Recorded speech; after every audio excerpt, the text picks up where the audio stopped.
Welcome, sister. Week 7 of your Red Tent initiation. Admittedly, I'm a little emotional, and I'm so glad that you're here.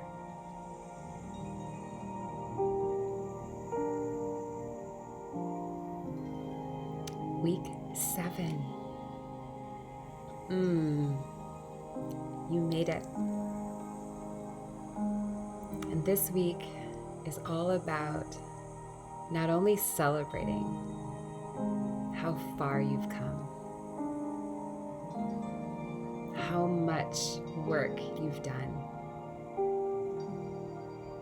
but also to turn our attention to all the juicy ways that we will integrate this work, this magic into our day-to-day life from this point forward.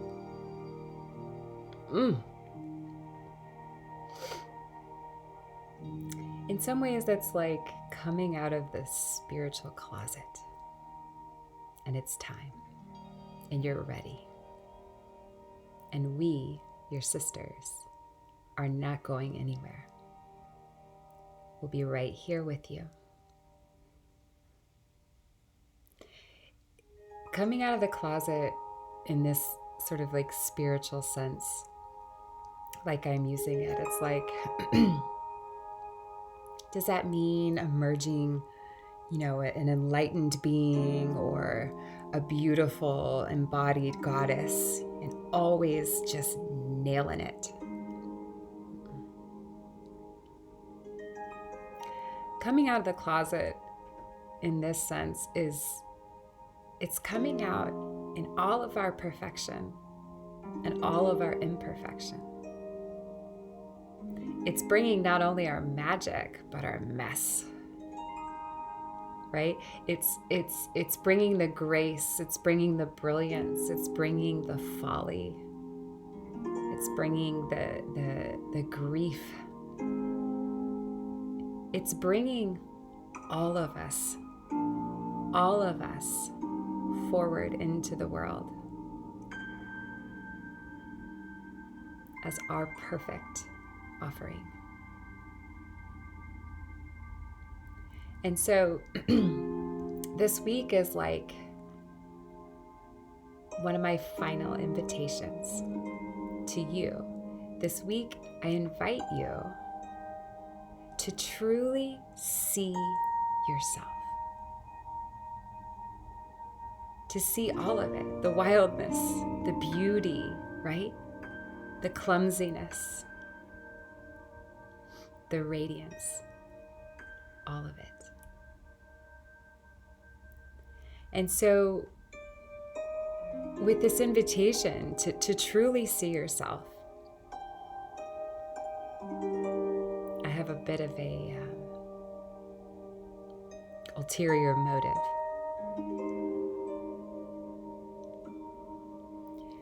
When you allow all of this to come forward, all of it to be at the surface, to be seen, to be acknowledged by yourself first and foremost, when you allow it to be as it is finally able to be loved. How can the parts of us that we have deemed unworthy or that society has deemed unworthy for us, how can these parts be touched by love, by light, if they stay in the closet? And so, my ulterior motive, if you will, is for you to let yourself come forward and be loved. First and foremost, by yourself. And when you do that, we get to love it too.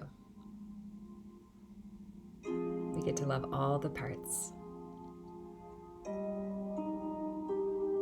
And because we walk this journey alongside you, we know that the parts that aren't so easy for us to love are parts of ourselves that we get to turn back to learn to love here. So that the next time we encounter it in the world, through you, through others, we will know how to bring love, to access the love. So part of this invitation about letting yourself truly be seen, how do we get there? How do we do it?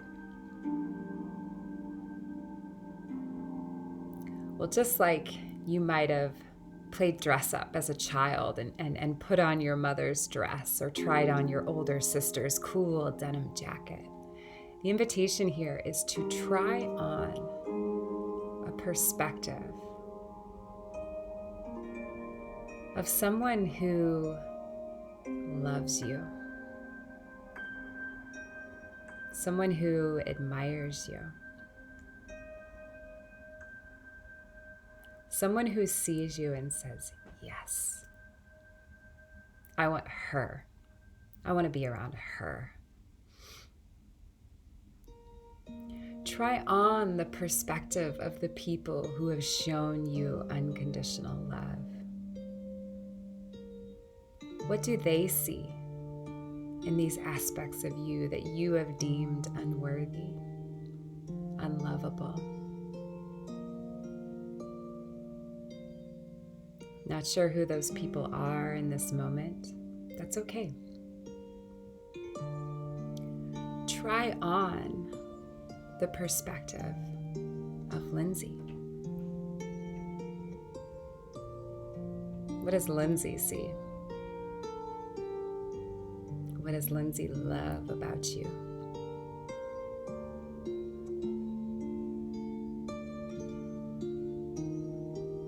And if even that feels a bit challenging, or you're ready to turn it up a notch, try on the perspective of your source. Try on the perspective of the divine.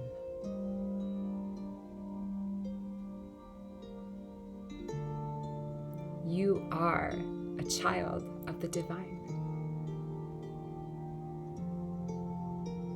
What do you see? What do you experience? What do you feel when you look through the lens of that source?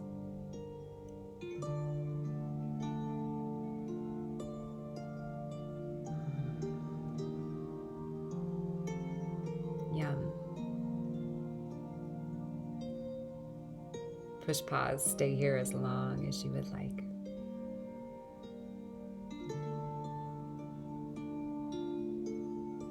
So how did we get here? How did we get so disconnected from these perspectives?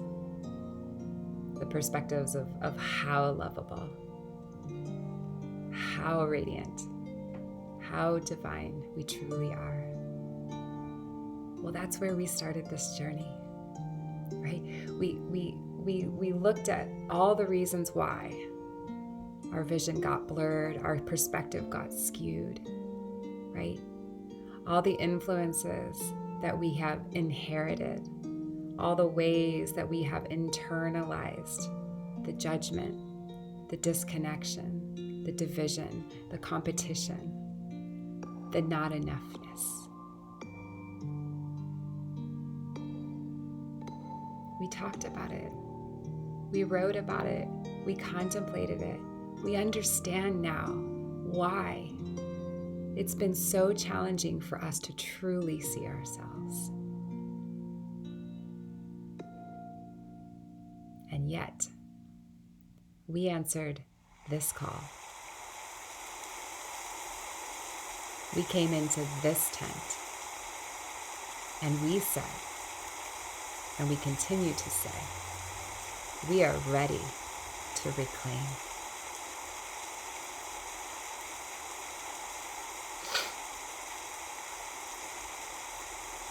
When we do this reclamation, when we keep walking through the gates of reclamation, right? It's not a one and done.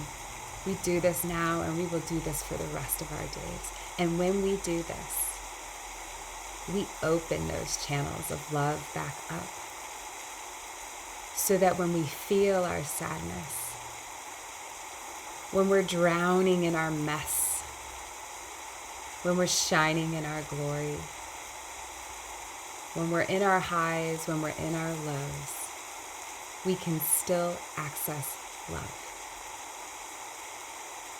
Because we understand it was always there. And when we couldn't feel it, when we couldn't remember it, when we forgot it existed, we understand the obstructions are an illusion. And we have the tools of remembrance. We have the tools to resource ourselves, to hold the parts of us that get in the way, to hold the parts of us that cause us to forget. And we hold them like a child. And we love them. And we continue to hold them until they become one with us. They become a part of our wholeness, a part of our perfection, and a part of our perfect offering. And when we do this for us, without any further training, without any additional certifications or workshops or retreats, we are able to do it for one another.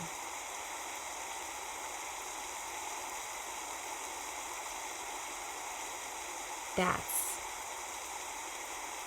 what you have initiated yourself into.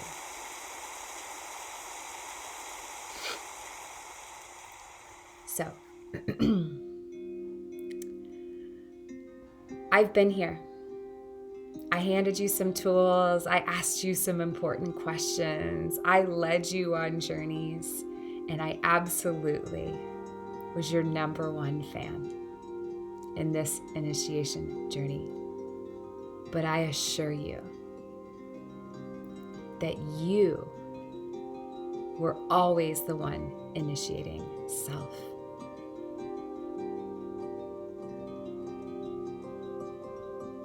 You did that, and you will continue to do that this week, and you will continue to do that for the rest of your days, and you are ready.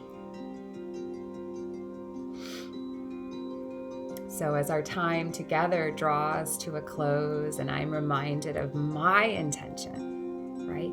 My intention was to create a safe space for women to come into, to give themselves permission to be who they are, to remember their magic, and to reclaim all of themselves, which is exactly what we just said.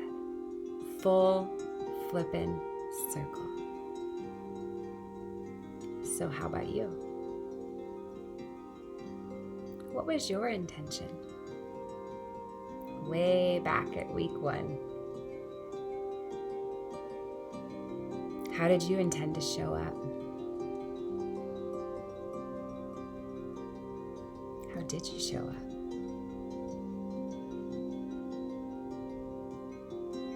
How did your intention morph and evolve over the course of the 7 weeks?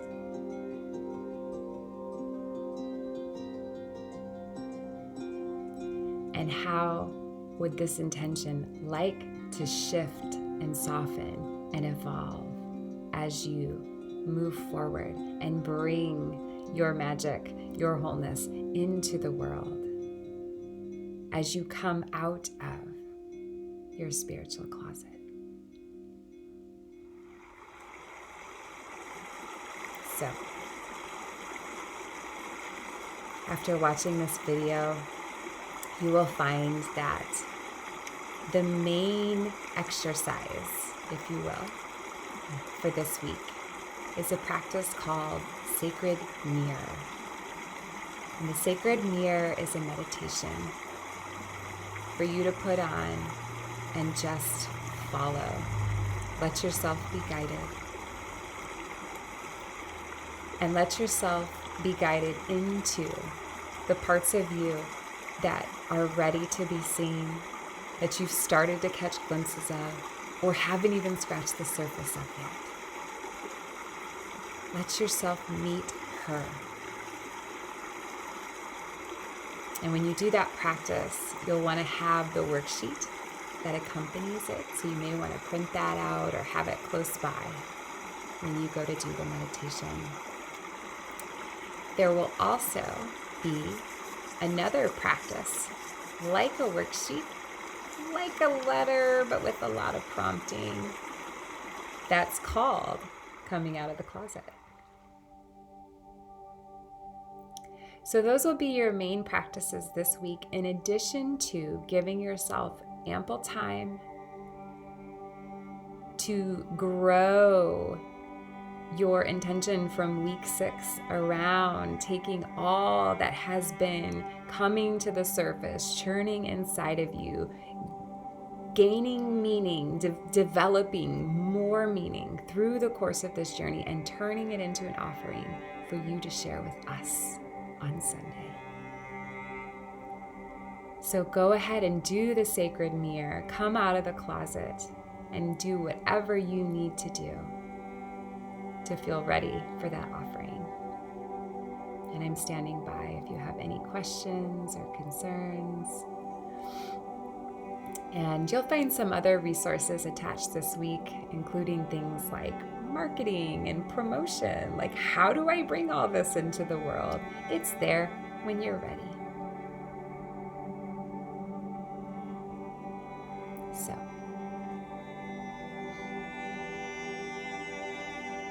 I can't believe this is the last time I will record this video for you. But it's true. Here we are. And what I would like to say to you on a final note before you jump into this week is thank you.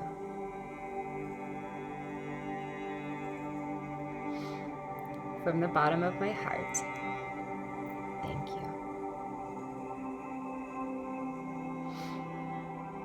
Embodied feminine leadership is groundbreaking.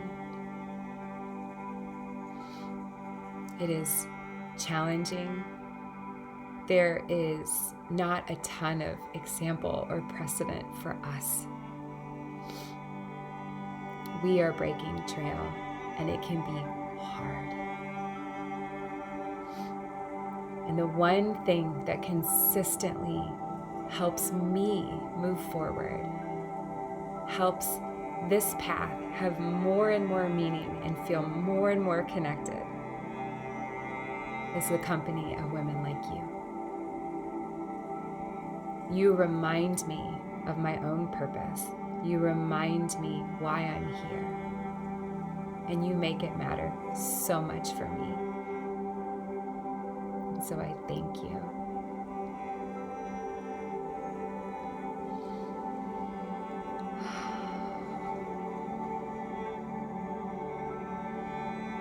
May you, sister, see yourself through your wholest, least obstructed lens. May you see yourself through my eyes. And may you see yourself through the lens of the divine. Now,